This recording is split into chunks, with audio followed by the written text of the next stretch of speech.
సమావేశానికి వచ్చినటువంటి CPM CPI, మన ఎస్సీ ఎస్టీ ఓబీసీ బడుగు బలహీన వర్గాల నాయకులు ప్రతినిధులందరికీ ఈ యొక్క మంచి కార్యక్రమం మీద పెడుతున్నందుకు మరి ఇంత ప్రశాంతంగా చేసుకుంటే పోలీస్ తమ్ముళ్ళు కొంచెం ఓపిక పట్టండి. మీరేమి ఇంత ప్రశాంతంగా చేసుకుంటున్నారు కదా, వాళ్ళ ఏదో ఊసు వెళ్ళబోసుకుంటున్నారు, దాన్ని కూడా జస్ట్ టైం అయిందని మీరు మెడల మీద కూర్చుంటే మంచిగా ఉంటుంది. మీరు ప్రశాంతంగా కూర్చుంటే ఇంకా 15 నిమిషాలు అయిపోతుంది. దయచేసి డిస్టర్బ్ చేయకూడదు.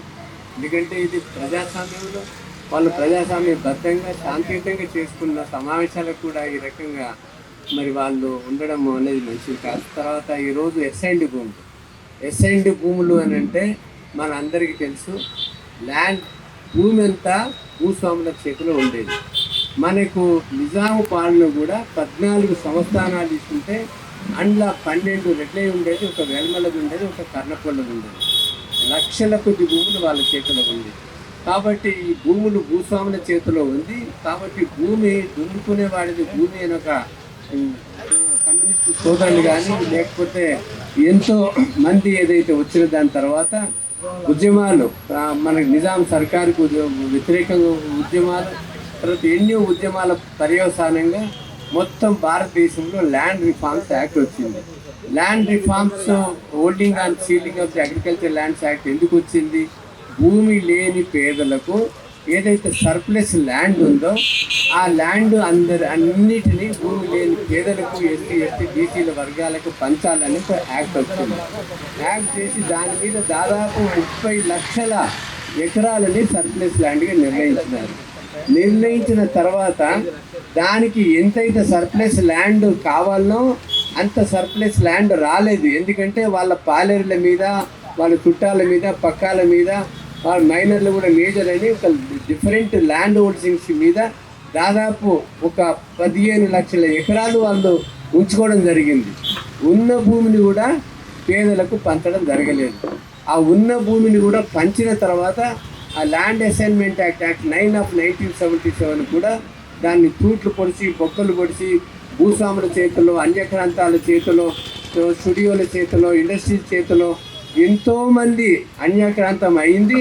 తర్వాత పాపం ఈ బీద వాళ్ళకు సరి అయిన అది వయబుల్ లేకుండా అమ్ముకోవడం జరిగింది. ఈ land assignment provision of land assignment act కింద భూమి తరతరాలుగా వాళ్ళ వంశ పారంపర్యంగానే ఉండాలి, కానీ అది అన్యాక్రాంతం కావడానికి వీల్లేదు. ఏ రకమైన అమ్మితే కూడా మళ్ళా అది తిరిగి వాళ్ళ కుటుంబ సభ్యులకే, వాళ్ళ దాయాదులకే, వాళ్ళకే చెందాలి, కానీ అది గవర్నమెంట్కి చెందకూడదని ఒక యాక్ట్ ఉంది. మనకు ఆ యాక్ట్లు 77 యాక్ట్లు ఒక ప్రొవిజన్ ఉంది. అది మండల్ రెవెన్యూ కానీ వేరే వాళ్ళు కానీ ఎంక్వైరీ చేసి మళ్ళీ పొజిషన్ తీసుకొని వాళ్ళకే మళ్ళీ ఇవ్వాలా. కానీ అటువంటి చర్యలు ఇక్కడ లేవు. మా కేసీఆర్ వచ్చిన తర్వాత దానికి ఒక్కరు పొడిచి వీళ్ళకు అమ్ముకోవచ్చు, ఇంక వేరే వాళ్ళకి ఇవ్వచ్చు అని కొంతమంది ఇండస్ట్రీస్కి ఇచ్చినాడు, కొంతమంది అన్యాక్రాంతం ఇచ్చిన దాన్ని వాళ్ళకి రెగ్యులైజ్ చేసినాడు.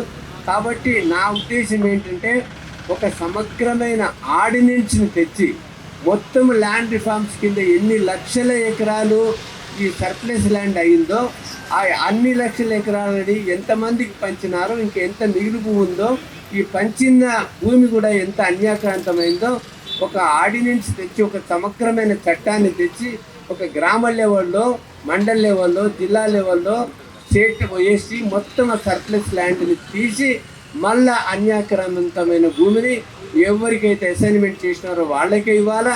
ఇంకా అసైన్మెంట్ కానీ ఇంకా ఇతర భూములు ఉంటే మాత్రం భూమి లేని పేదలకు, ఆయన హరిజనులకు 3 ఎకరాలు ఇస్తానని ఆయనకు మూల పట్టుకున్నాడు.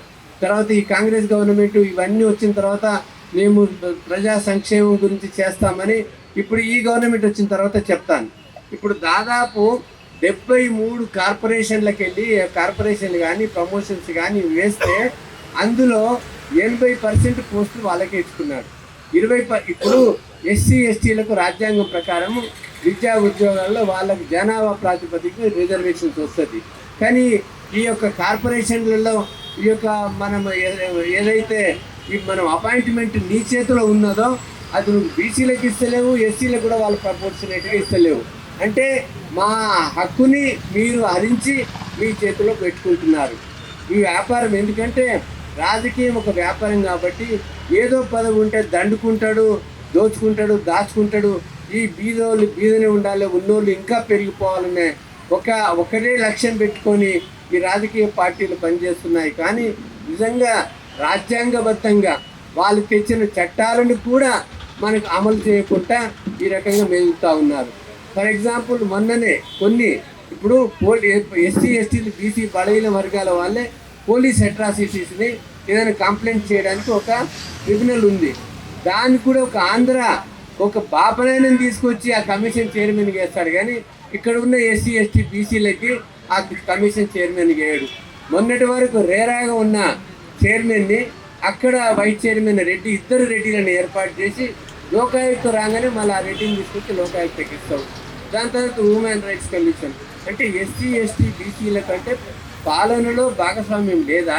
అంటే వీళ్ళు ఓట్లేసి వీములా ఏదో రాహుల్ గాంధీ దేశమంతా తిరిగి నేను రాజ్యాంగం చేతులు పట్టుకొని మనము రాజ్యాంగం యొక్క ఫలాలు ఏదైతే ప్రాథమిక హక్కులు, ప్రాదేశిక సూత్రాలు ఇన్ని తరతరాలుగా ఎక్స్ప్లాయిట్ అయినది, ఇండస్ట్రీస్ అయినది. మనకి ఇప్పుడే మిత్రులు చెప్పినారు, కమ్యూనిస్టులు మనం శ్రామిక వర్గం మనది.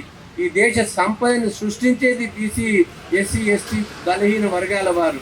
ఈ సృష్టిని అనుభవించేది వాళ్ళు.